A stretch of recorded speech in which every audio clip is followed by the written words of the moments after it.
Sayfiy bilan nima urushdingiz? Odamlar yomon ko'rib qoladi, yaxshi ko'rib qoladi. Messi yoki Ronaldo? Ko'pchilik biladi aka. Bitta orzuyim bo'lardi-da, O'zbekistonni jahon chempionatiga chiqishi. Shu orzuyim ushlanib qoldi. Qarshimda o'tirgan odam jahon chempionatiga borib, хотя бы marojniy yeb kelishimizga sababchi bo'ladigan odam. Assalomu alaykum. Assalomu alaykum. Aka, qalaysiz? Bitta savol beraman. Sayfiy bilan nima urushdingiz? Shu joyiga daraz ko'rsataymi aka? Ko'rsating. Bugun oldim. Lekin Otabek yomon mehr bilan o'pdi sizni, xicholaman. Radioga davom etmadim ish qilib, shikal aka. Mana. Aka, bizda hammasi yaxshimi? Assalomu alaykum.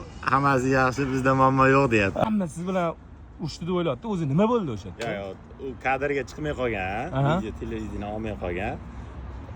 Raqib komanda bilan urushdim o'zi. O'sha momentda meni tinchlantirishga harakat qilishdi. Endi men emotsiyada ularga baqirib yubordim. Atak hammasi yaxshi. Yaxshi, ana Zidanga o'xshab kalla qo'yib qolmadingiz. Lekin o'yinchilar yomon siz uchun siqildi boru, ana hamma kelib ana sizga kartochka berib qo'ymasin, boshqa qilmasin deb patir-putur bo'lib ketib qoldi. Hamma yugurib keldi. Hamma xohlagan, hamma kutgan savol sizni hozir odamlar yomon ko'rib qoladi, yaxshi ko'rib qoladi. Messi yoki Ronaldo? Ko'pchilik biladi aka, men ko'p aytgan. Ronaldo. Ronaldomi? Rahmat aka. Ko'pchilik biladi. Rahmat, mujik. Krasavchik.